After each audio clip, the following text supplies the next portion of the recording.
"Sir, she put something in your juice," said the small black boy to the millionaire. Edward Voss was not a man afraid of many things.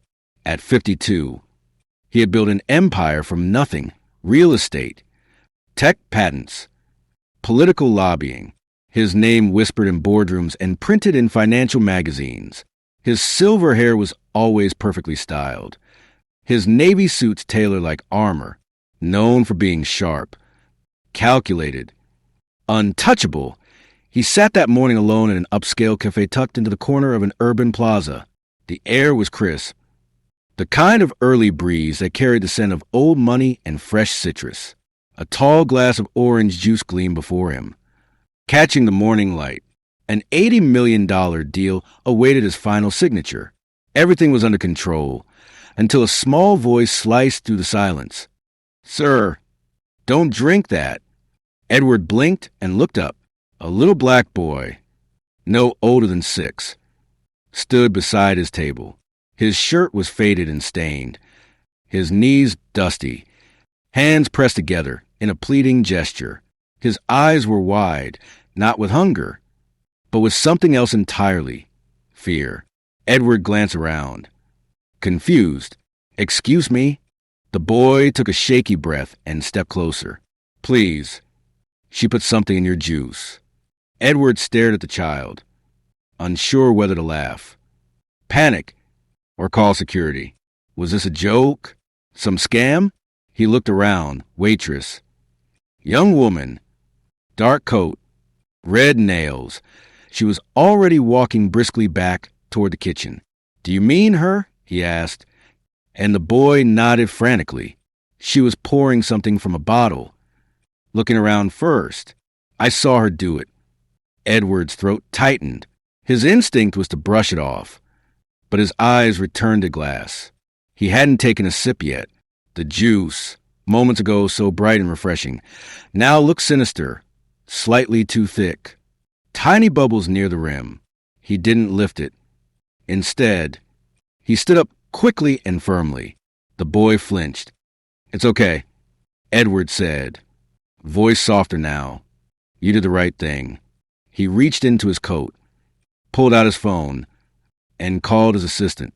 "Tell building security to lock down the cafe now." Within minutes, chaos erupted. Security guards appeared at the doors. Customers were confused. The woman who served the drink was already gone. Surveillance footage showed her leaving through the rear exit 2 minutes before the alert went out. Edward's untouched glass was taken to a lab. The boy was taken into a quiet office with Edward and 2 guards. "What's your name, kid?" Edward asked. The boy hesitated. "Zion.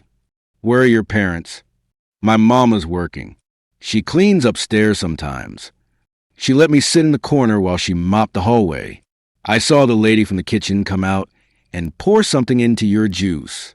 She looked scared. Then she smiled real fake when she came out. Edward sat back, heart still pounding. The deal was forgotten. The untouched juice sat before him. He studied the child, his clenched fists, dirty fingernails, the lingering fear in his eyes. "You could have said nothing." Edward said. "Why tell me?" Zion asked, looking down. "'Cause my mama says to always speak the truth, even if it scares you." 3 hours later, the test results confirmed traces of antifreeze mixed with a sweetener, a slow-acting. Clear, odorless poison. 1 sip wouldn't have killed him instantly, but over an hour or 2, it would have begun shutting down his kidneys. He might have collapsed on his flight out of town, alone in his car, or hours later, too late to trace it back to that single glass of juice. Edward Voss, billionaire and self-proclaimed man of control, had come within inches of dying without even realizing it, and he would have, if not for Zion. The woman, an unidentified temporary worker, had no social media profiles, and the ID she used was fake. By the time authorities tracked her listed address, the apartment was empty. Whoever she was, she had planned this very well. Edward's world was built on controlling chaos. But now, chaos had knocked on his door, stopped by a little boy from the shadows. That evening, Edward called off all meetings. After the cafe closed, he returned and asked to see the cleaning crew. Zion was there, holding his mother's hand. She looked exhausted, wearing a janitor's jumpsuit, her face lined with quiet strength. When Edward approached, she immediately pulled Zion close. "Sir, I'm sorry if he bothered you. He saved my life." Edward interrupted, his voice cracking for the first time in years. "He didn't bother me," he continued. "He gave me everything back." Days later, cameras captured the story when it hit the news. "Billionaire saved by a homeless child" warning. Edward never corrected the headline. He didn't tell them Zion wasn't homeless, just forgotten by a system too busy to care. Because in his eyes, forgotten children often proved to be the truest heroes. 3 days after the incident, Edward sat in his office, staring at the skyline.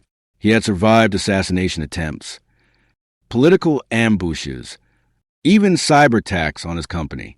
Yet, the closest brush with death had been in broad daylight, over a glass of juice, at the most casual moment of his life. It was a 6-year-old boy in a torn beige shirt who stopped it. Zion. Edward couldn't get his face out of his mind. The fear, the trembling hands, the fact that he could have just walked away and said nothing.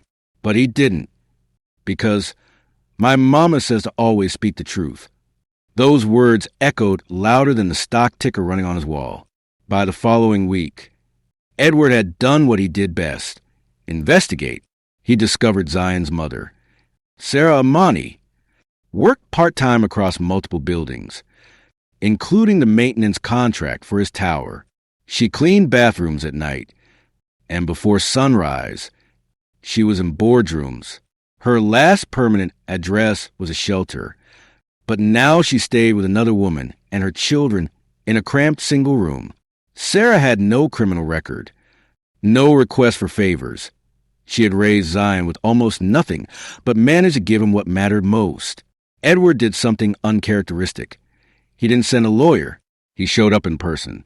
They met at a small neighborhood cafe, far less glamorous than the one where the poison had been poured. Zion clutched a red plastic toy in one hand, leaning against his mother as Edward entered. Sarah immediately stood up. "Sir, I'm sorry again. I never expected any of this." "You don't have to apologize," Edward said, sitting across from them. "I owe you my life and your son." He looked at Zion, who blinked shyly. "You saved me." Zion offered a timid smile. "I want to do something for you." Edward continued, "But not charity. I want to invest." Sarah hesitated. "In your future," Edward added. That week, Edward arranged housing for Sarah and Zion. No cameras, no press releases, just a safe, clean apartment near a good school. He also set up a trust fund for Zion's education, ensuring he'd have options, something Edward never had as a child. He didn't stop there.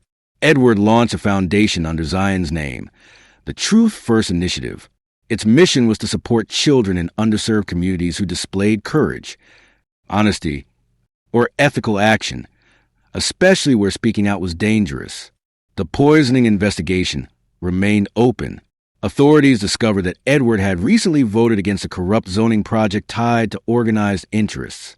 They suspected the woman posing as a waitress had been hired as a silent hit, someone sent to disappear after the job was done. But what the planners hadn't anticipated was a one person no one noticed: a barefoot little boy waiting quietly near a service door. 1 year later, Zion stood beside Edward at a private dinner, not to be paraded but to speak. He wore a simple white button-up. Looking nervous, Edward leaned down. "Just be yourself," Edward whispered. Zion nodded, then spoke into the mic. "I didn't do nothing special. I just saw something wrong. And I said it. My mama says that doing the right thing isn't always easy, but it's always right." Silence filled the room, then a standing ovation. But Zion didn't bask in it. He looked up at Edward and whispered, "Can we go home now?" Edward smiled. "Of course." In the months that followed, Edward changed too. He took fewer meetings, visited schools, supported his foundation, and began walking without bodyguards. For a man who once thought he had everything, it nearly took losing his life to realize what he'd been missing: connection, purpose, legacy. Zion's story never faded, not because of Edward's fame, but because it reminded the world that the smallest voice can interrupt the darkest intentions, that a glass of juice can hold death, and a child's truth can hold life. And ultimately, it wasn't wealth or power that saved Edward Voss. It was the courage of a little black boy who simply chose to speak up. If you enjoyed the story, don't forget to give a thumbs up and hit that subscribe button for more emotional, dramatic, and unexpected tales. Let us know in the comments where in the world you're watching from. We love hearing from all of you. Until next time, stay kind, stay curious, and keep watching.